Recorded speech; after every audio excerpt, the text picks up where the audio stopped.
We all want to feel peace in our lives. Peace in our choices, our beliefs, our relationships, and our environment. I've learned that this desired contentment is often found through holding on to less. When we pare down what we own, what we consume, and what we value, we're left with what's intentional, a personalized curation of what is important and true and useful to us. I'm Shannon Leyko, and you're listening to Paring Down, a podcast aimed at helping you declutter not only your home, but any area of your life that's overwhelming. Here, we're having interesting and honest conversations about the physical and mental clutter that drowns out what truly matters to each of us. And together, we'll learn how to pare it all down, not for the sake of perfection or becoming rigid, rather so we can move through life with less overwhelm and more joy, wisdom, and peace.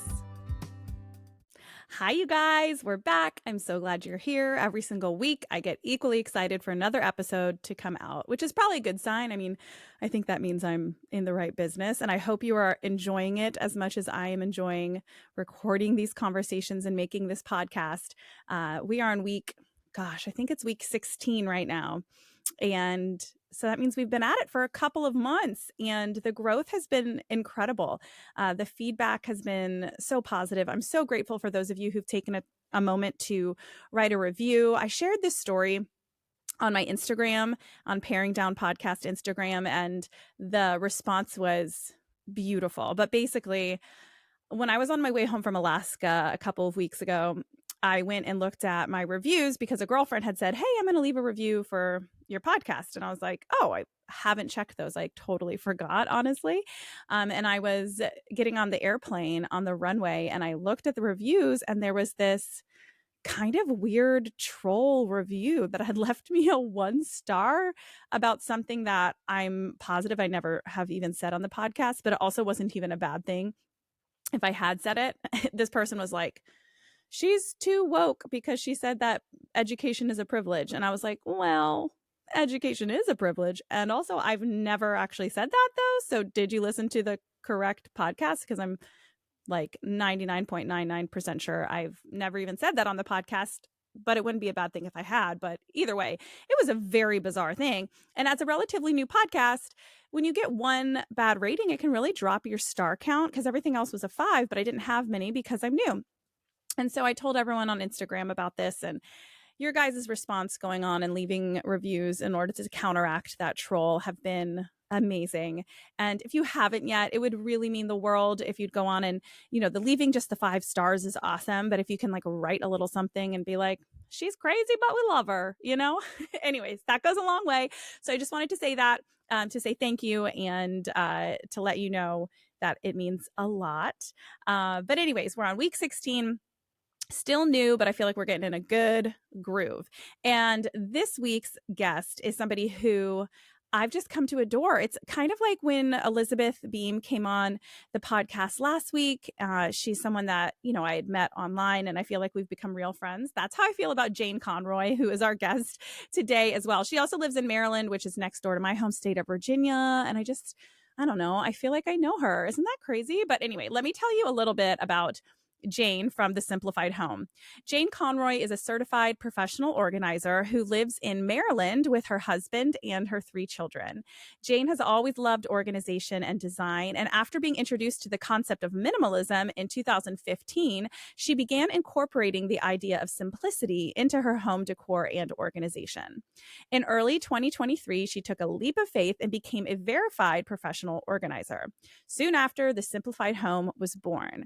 The Simplified Home is a Maryland-based and women-owned business made up of Jane and her friend Kelly.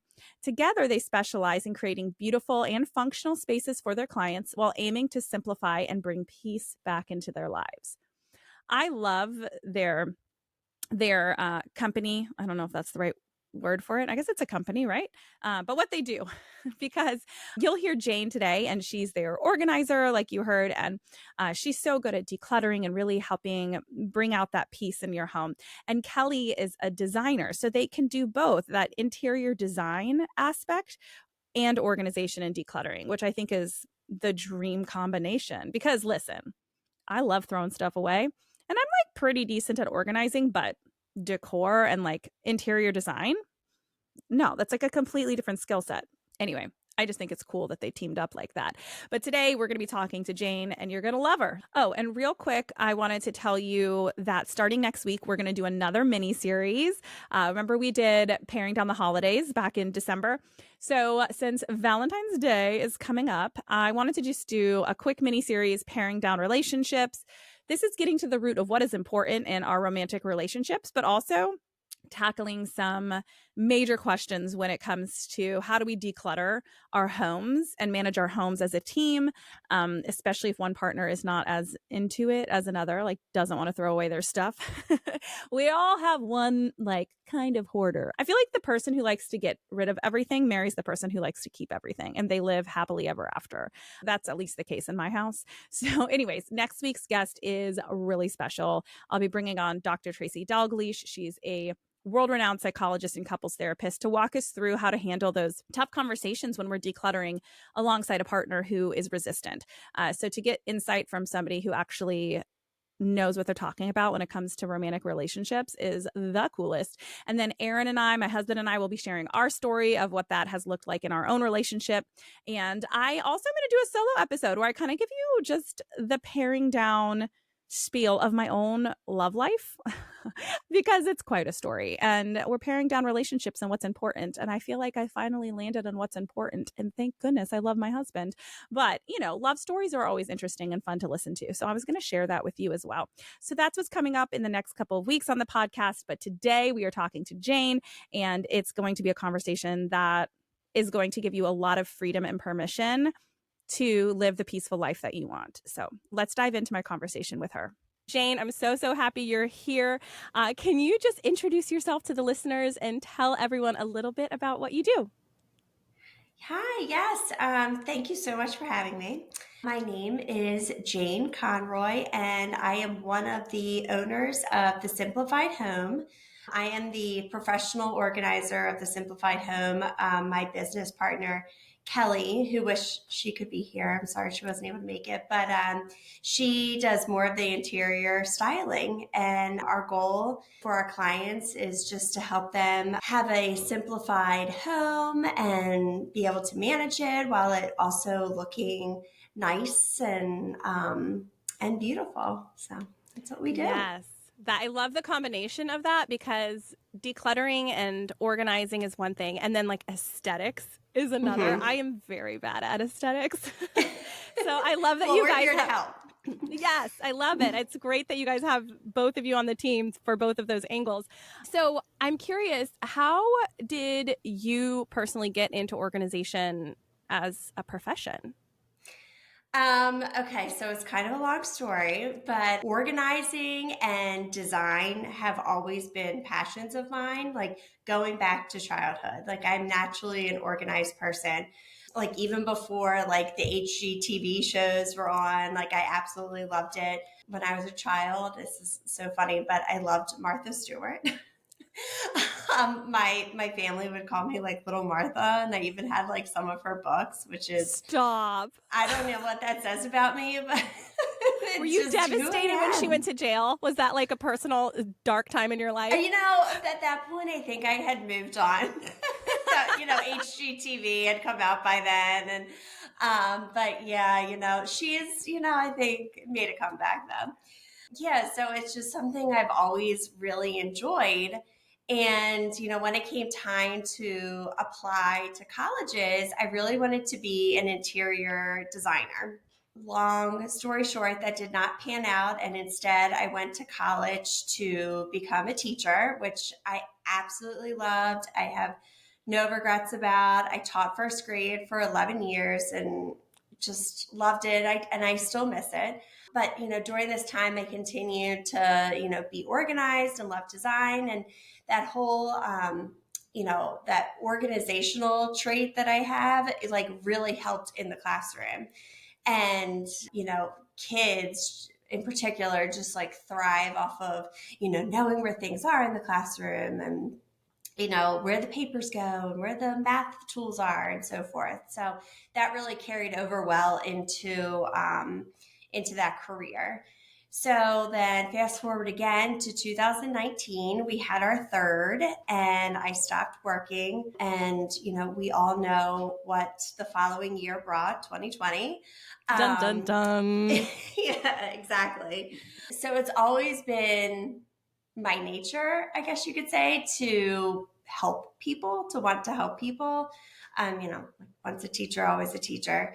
So when 2020 came, everyone's locked down their house, and I started an Instagram page showing or giving tips to parents about like different like little lessons they could do with their kids and crafts, and it was very much geared towards the younger children.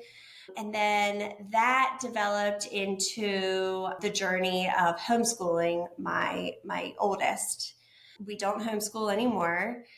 So when he went back to or started school, he started first grade. My page kind of morphed again into sharing my organizational journey and, really, I don't want to say I'm a minimalist. I would describe myself as more of minimalish is what this community, I'm sure you're familiar.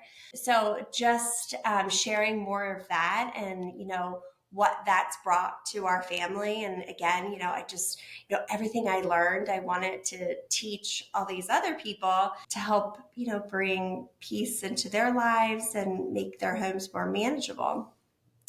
So then, as I'm sure most towns do, our town has a local Facebook group, and somebody on there posted that they were looking for someone to come organize their kitchen.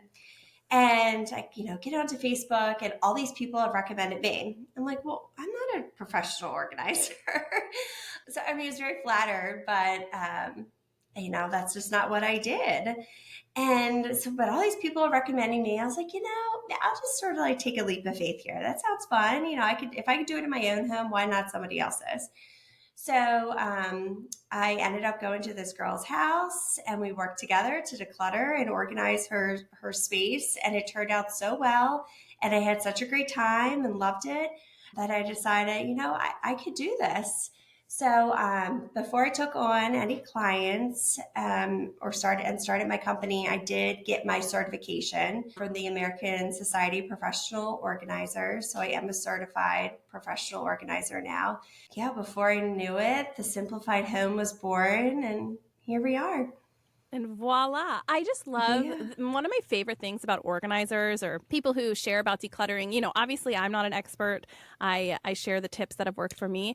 But something I love about this space on a professional side is just filled with people who are following what feels right for them, right? You're not going to become a professional organizer because like it pays well or because you, I don't know, had some giant class about it. And, you're going to do it because Right. you love to do it and probably because it's impacted your own life, kind of like you said in the classroom. And it's so interesting because now you're the second teacher I've talked to about how that skill really worked so well in the classroom. And it's something that I've noticed at home with my kids, right? I'm not a teacher, but I have 3 small children, and our art closet is very organized and not cluttered. And I've had friends be like, how do your kids play so well? Specifically my 5-year-old. I don't let my 3-year-old and 2-year-old have access to the art closet without my help because they would take scissors to their hair or their eyeballs. But my 5-year-old will go in there and he creates these awesome projects, right? Like yesterday during his quiet time, he does an hour and a half of quiet time in his room after school. He comes out afterwards and he had made this paper stocking for our new dog. We haven't ordered her Christmas stocking yet. And I know that this will come out way past Christmas, but hey, people, we're recording in November. But anyway, so he like comes out and he had made this paper stocking and he had like taped the sides of it so that the top was open. And then he had used a hole punch and put the string through the top. And he just created this masterpiece of a sweet little stocking we could hang in the interim before Chais comes in. And I thought, man, if we didn't have an art closet that he felt so comfortable and that he was so organized knowing where everything is, I don't think his little creative juices would flow. And so that makes a lot of sense to me that that Yeah. shows up in the classroom too. And I love that. So I'm curious actually about the name of your company, the Simplified Home. What made you guys decide to focus on that side of organization in just how you market yourselves? So for me, I've always been like I said, I would not describe myself as a minimalist. We're more minimalish. And that I started back when I guess, a few years ago, we weren't really hearing that term. And for me personally, I started hearing the word minimalism when the documentary Minimalism came out on Netflix. I highly recommend it Same. It's if you so have good. not. Yeah, Although I so kind of good. got mad at them recently. I'm like, should I air my dirty laundry? But they took a big dig at Taylor Swift recently. Oh, Have did you seen that? they? Yes. And I No. was so upset about it. I was like, no, you're my favorite. You like inspired me. Don't be mean to successful Oh women. But anyway, okay. But yes, it's a great documentary. no. Yeah, I'm gonna have to look into that. Oh my goodness. Yeah, so that is what really got me into, I've always been organized, but that really encouraged me to declutter more. And I found that when we had less stuff, the home was just so much more manageable and simple. The word simplified, means to make easier. And my goal for people is to make their house easier to manage, so that they can, feel at peace in their home and not stressed. And, their home is their safe space. That's what I really wanted my business to be focused on, just creating a simplified home. Yeah. Oh, that is so beautiful. And I just think that such an important piece of the puzzle here is that this isn't about organizing your home, and decluttering isn't about how it looks. I mean, it will probably look more calm, and there is something to visual clutter versus not having that visual clutter Hmm. from like a mental health standpoint, but it's not about how it looks, right? It's about how it works for us and simplifies our lives. And Yes. I just love that that's the goal for you. It's like, hey, listen, it will be pretty, but that's not what the end goal here is. Yes, So I think yes. that's so important. You're an organizer, but obviously decluttering goes hands in hand with that. So how does that process work for you? How do you incorporate decluttering before the organizational stuff happens?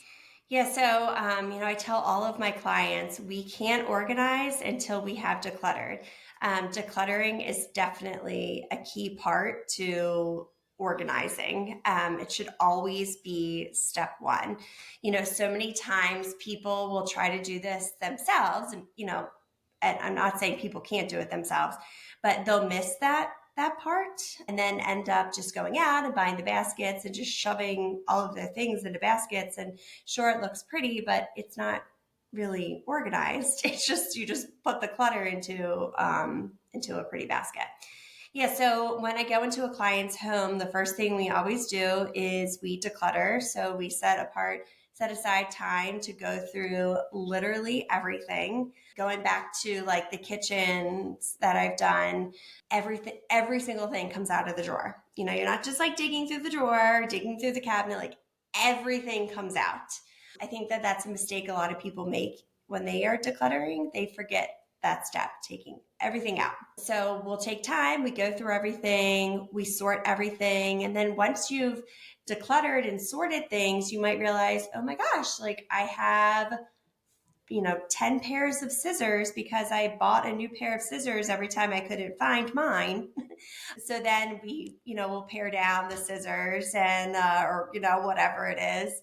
And then eventually go and move on to the organizational stage. I feel like you are in my house right now because I opened our drawer.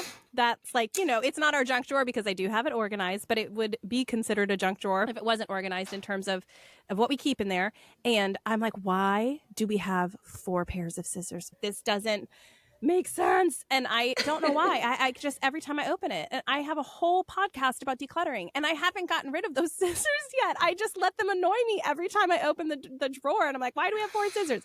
Take them out, Shannon. Like, it's a thing. And I think what you said is so important, like the taking everything out, because as human beings, we want to streamline a process and just make it go as fast as possible. Mm-hmm.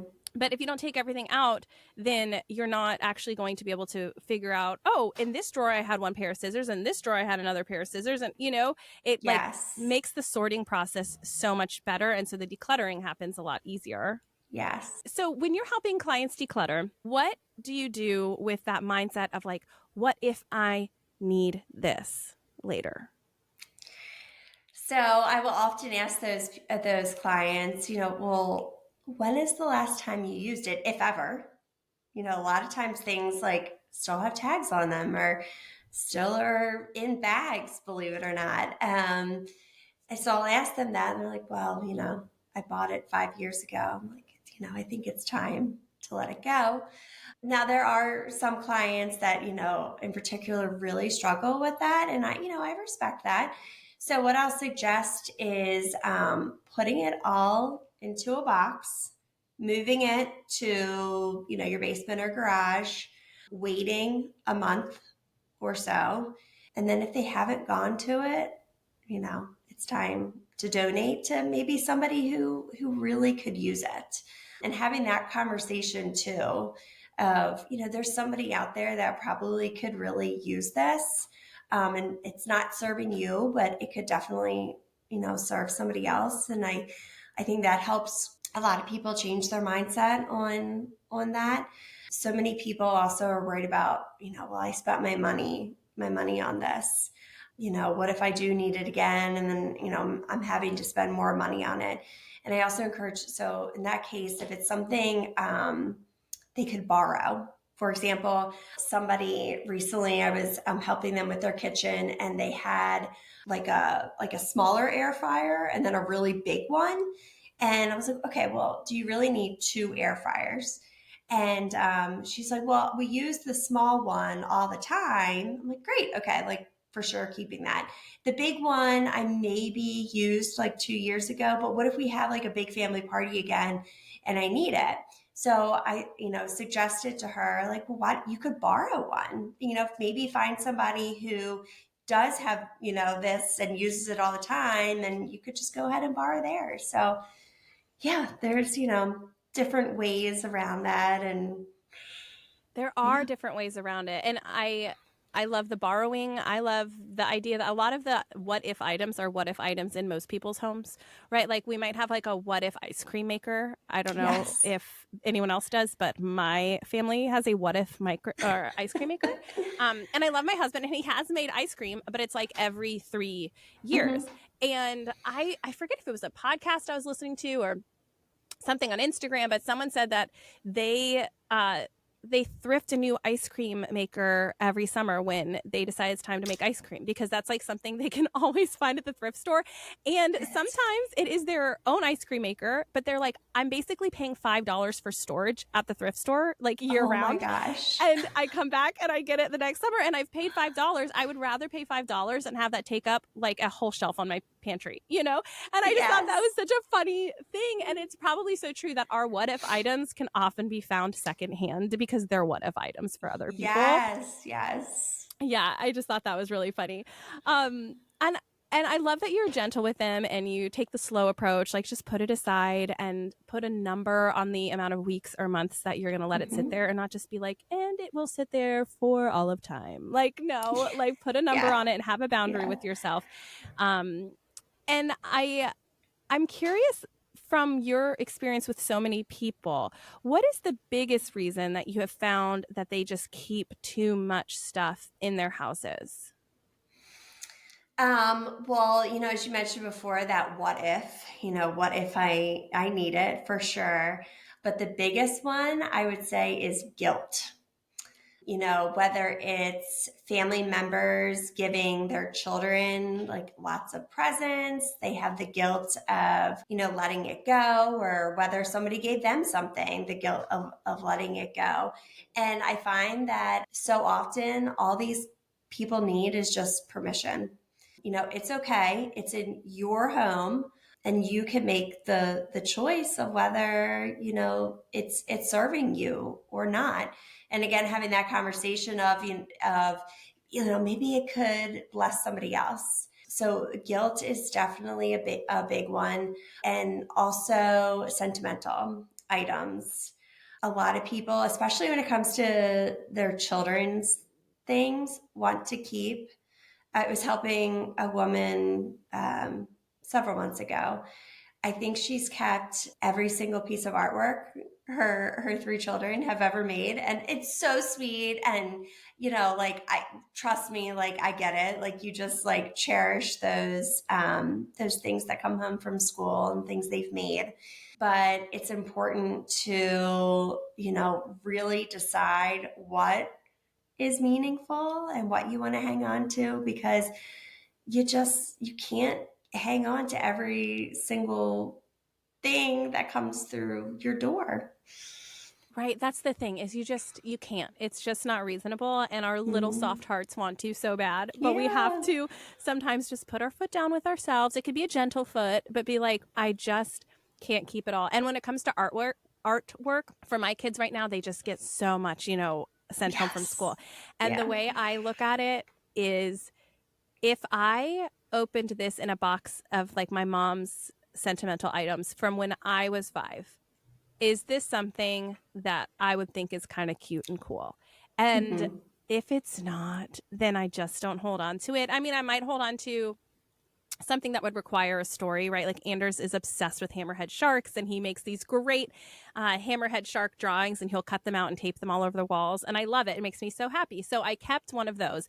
Now, when he is 50 years old, is he going to look at that and be like, wow, 5-year-old Anders is a hammerhead shark prodigy? No, he's going to be like, what is this little hammerhead paper shark? Right? So you can keep some of those that are meaningful as a parent, absolutely. that kind of thing. But like handprints and footprints and those kinds of things, I think are really cool because they Oh represent my gosh, you. Such a sucker for that's very difficult for me, the little handprints and things. Yes, but those are the ones that I keep, right? Like, I don't keep all of them, but if it's a very cute little project and it has their hands that shows what size they were, that Halloween when they make a little hand pumpkin print patch or whatever, like a hand print pumpkin patch. That's a lot of P's there. I don't know what I said, but you get the picture. But choosing those kinds of things and having those boundaries with yourself and say, I'm only going to keep the handprints, or I'm only going to do this, So you offer virtual decluttering. I'd love to dive into that a little bit, because what a great service, because people can be anywhere. And I think just like any service, a lot of times people don't know who to hire and how to find them. So tell me about that. Yeah. So the whole virtual organization decluttering is sort of a new field, and one that people really aren't so familiar with. So I'm so excited to share about this. So many people don't know where to start. They get really overwhelmed, and they just need somebody to just kind of coach them through that process. So when somebody hires me to do that, the first thing we do is we sit down, through the computer, and we just talk about, how is the space making you feel right now? What's working? What's not? What are your strengths? What do you need help with? Just creating an action plan and goals. I try to focus on, like, how do you want to feel in this space? Because at the end of the day, I think that's what really matters, how you're feeling in your space. So then after we've created those goals, that action plan, I'll give them a little bit of homework, a list of things to gather before our first decluttering session. I'll tell them to do like a quick swipe, like let's say it's an office, a quick swipe through the office, get rid of trash, things that you like 100% sure know that you don't need, things that maybe, don't belong in the room. And then during that first session, I will coach them through, okay, let's start in this little area right here. And I'll go through it with them. And like I mentioned earlier, so many people just need that permission. Like, it's okay. If it's, something you don't need or want or use, like it's okay to part ways with it.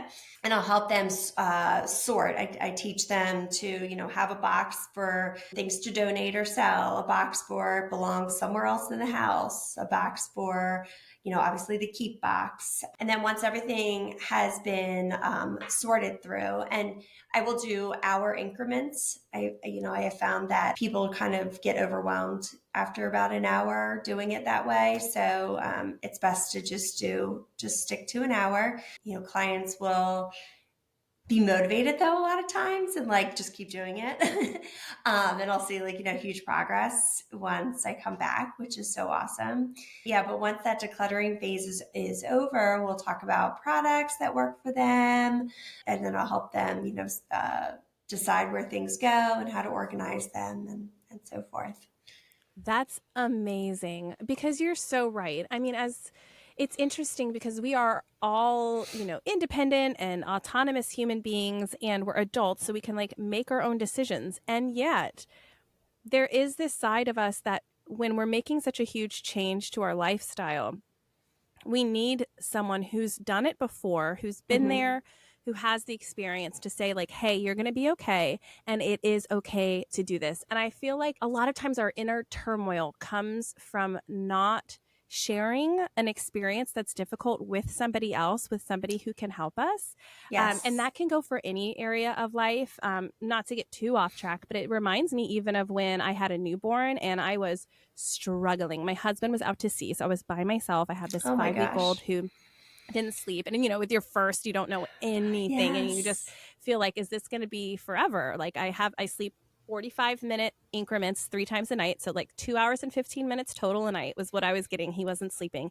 And I later found out because he wasn't getting enough food and it was just all a mess.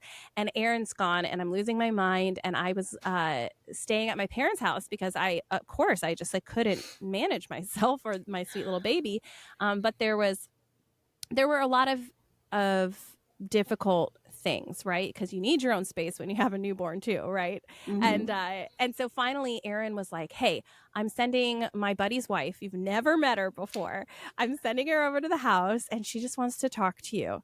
And I was like, there's no way I'm having some stranger over in my house. Like, I don't even know my own name. And he was like, don't worry, she's going to bring dinner. She's making dinner. You're supposed to sit in a chair with Anders and she's just going to chat with you about things that have helped her. And I thought, this is outrageous. But I said, okay, because I was so desperate. And she came over and she just gave me permission. She said, Shannon, you can do this. If you need to gentle sleep train just so you can get, because you don't have any support from your husband overnight or whatever. And my parents were great. I don't want to like downplay their support. But, she told me, A, I could do it. I will be okay. Mm-hmm. And B, she gave me permission to change what I was doing, to have a little bit of a different approach. And it changed my whole parenting life. She left. I moved out of my parents' house back into just Anders and me in our little house and did some very gentle sleep training with him. I mean, he was only 6 weeks old, but just enough to get him comfortable in his crib next to me. And it changed everything. And I just needed that permission. And so this can go for anything in life. And I love that you offer that because you have been there, you know what you're doing, and you're such a kind person. I mean, obviously Oh, it's so thank nice to be you. able to talk to you and you have this gentle approach with people and stuff can be really personal. So to have Yeah. someone gently say, it's okay and you can do this is so Yes. powerful. Yes. That is so Yes. powerful. So when you do work through decluttering with people, what are those emotional reactions you get positive? Like when it's all done, or not all done, because it's never all done, let's be honest. But when they have seen the change, what benefits do you see emotionally for your clients? Oh my gosh. I mean, I see people do like a 180. So many times when I do that initial consultation with people, they're just like very overwhelmed and they've reached a breaking point. And then during the process, you just see them like almost like a weight being lifted off their shoulders. And by the end, things I've heard them say, like, I just feel like so much less stressed in my home. I know where things are. Even though I'm usually just working with one person, that, typically it's the mom. um, she will mention, it's like having a positive impact on the entire family.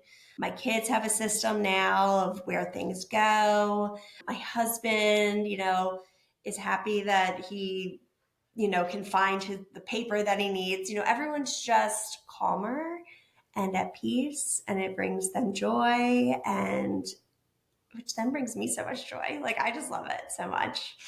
Oh, I love that. It's a very kind of like black and white before and after kind of an Yes. experience. And that is the most satisfying thing in the world. Yes. Yeah. I love to know it's satisfying for you, even if it's not in your own home. Oh my gosh, it is so satisfying. And I really like I was worried about that when I first started this business. When you declutter and organize something in your own space, it's like the best, it's obviously the best feeling in the world, at least for me. um, and I was worried, will I still get that same feeling? And yes, you really do. That's It's awesome. And so I'm amazing. curious, do you have a favorite space to declutter or organize? I have two. So, one space I really like doing is the kitchen, which is really funny because I don't cook. I do not like to cook. My husband gets all the credit. He's an amazing, amazing chef. But what I like about the kitchen is that everything has a space already. There's cabinets, there's drawers, there's the pantry. It's nice having a designated area for everything already. And I also really like encouraging people when we're doing the decluttering, if you have a product that is only serving one purpose, is it really necessary? And I'm trying to think of an example. The only thing I can think of off the top of my head right now is a bottle warmer. Because I We were recently just saw talking about one. babies. That makes sense. Okay, yeah. So babies were on my mind.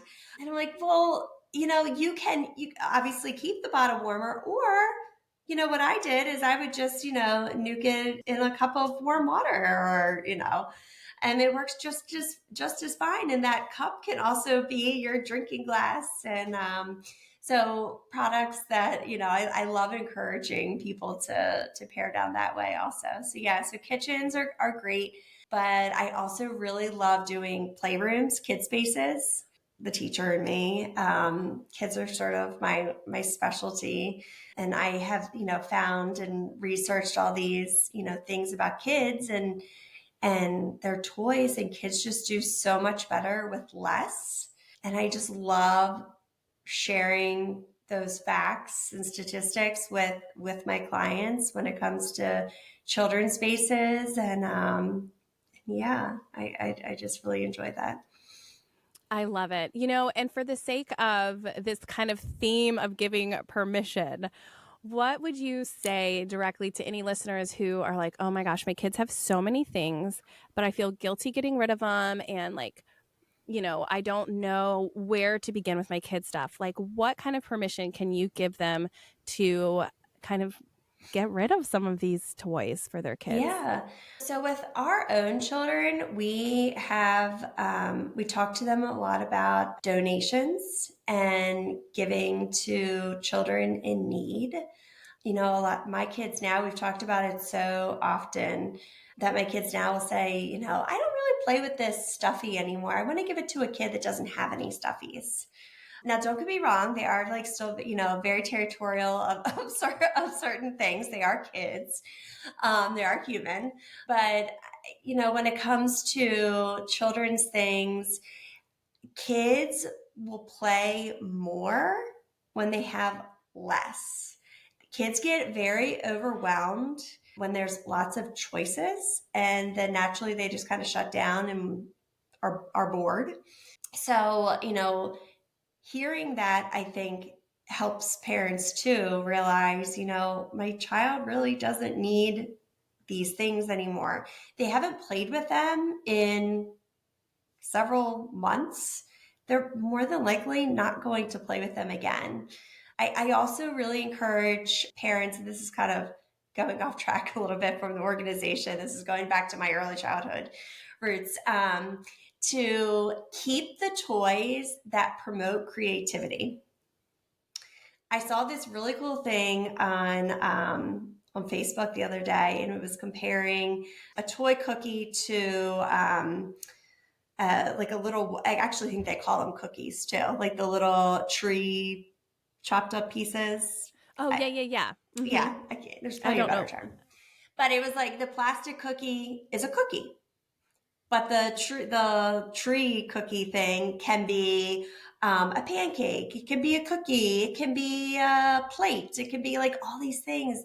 So I encourage parents, like when you're paring down the toys, keep those toys that promote that creativity, and they can serve so many purposes.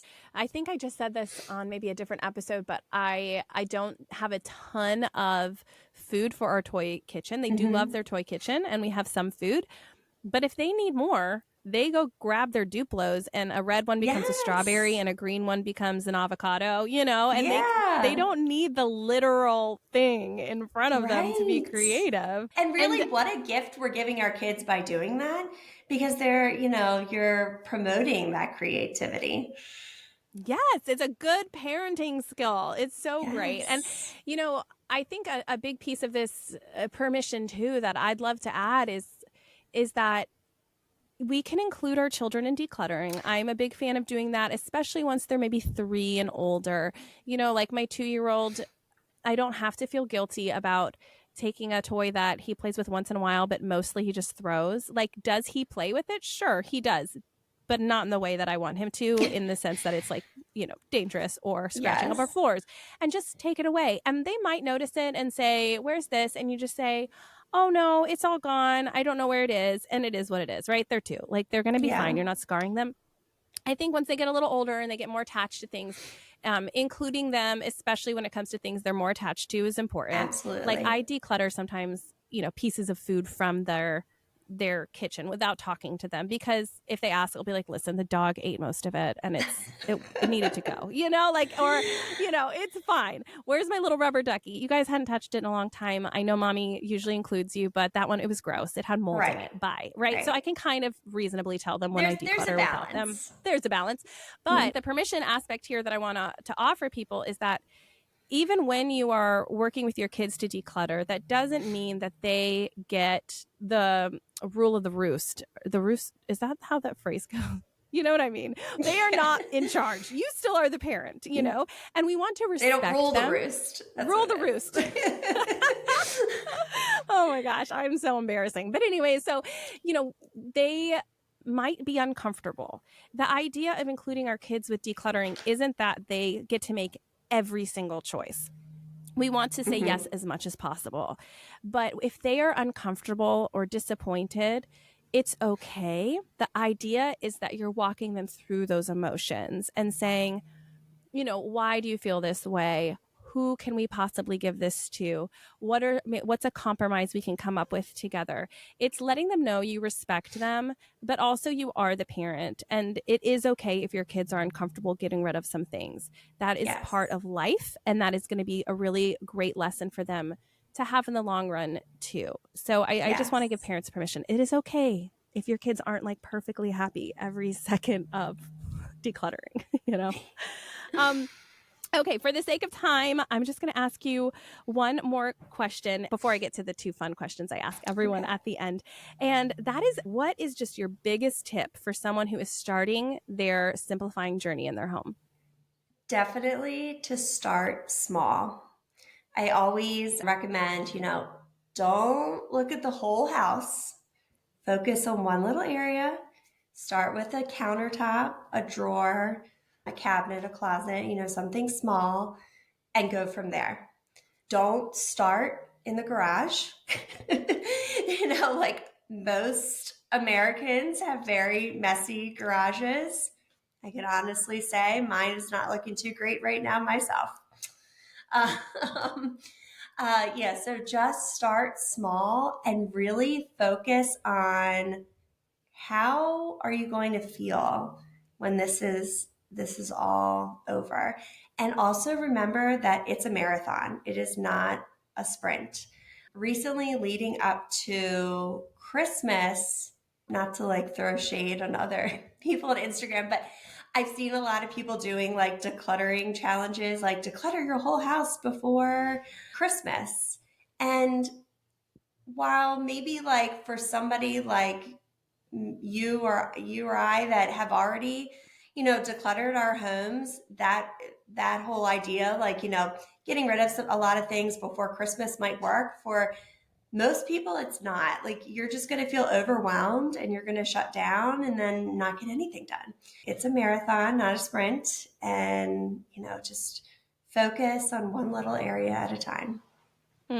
Progress over perfection. Yes, for sure. So good. So good. Well, thank you so much for your insight in all of this. And I am excited to ask you, what is an area of your life that you are currently paring down? My clothes. I have a really hard time. I own it. I have a really hard time with clothes. Bathing suits. I just tried to declutter my bathing suits recently.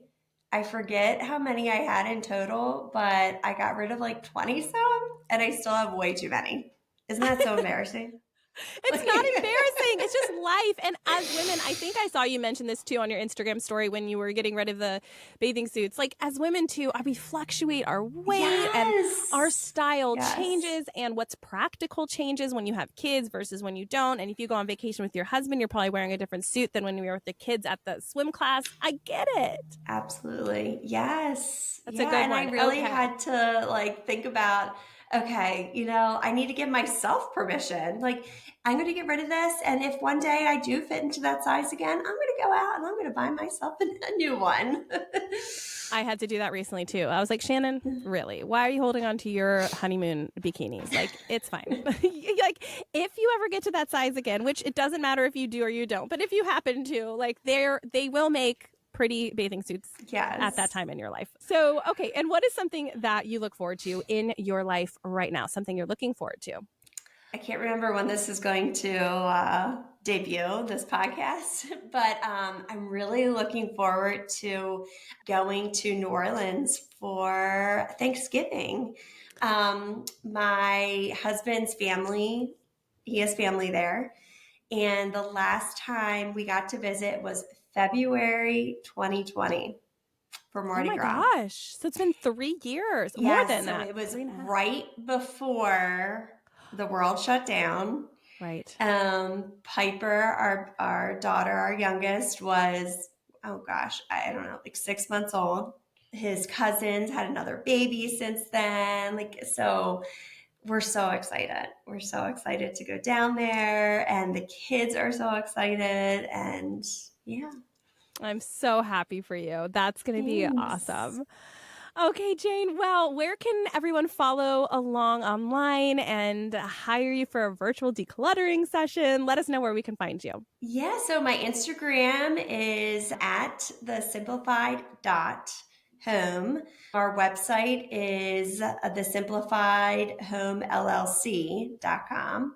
So either one of those, you can reach out to us and we'd be so happy to help you.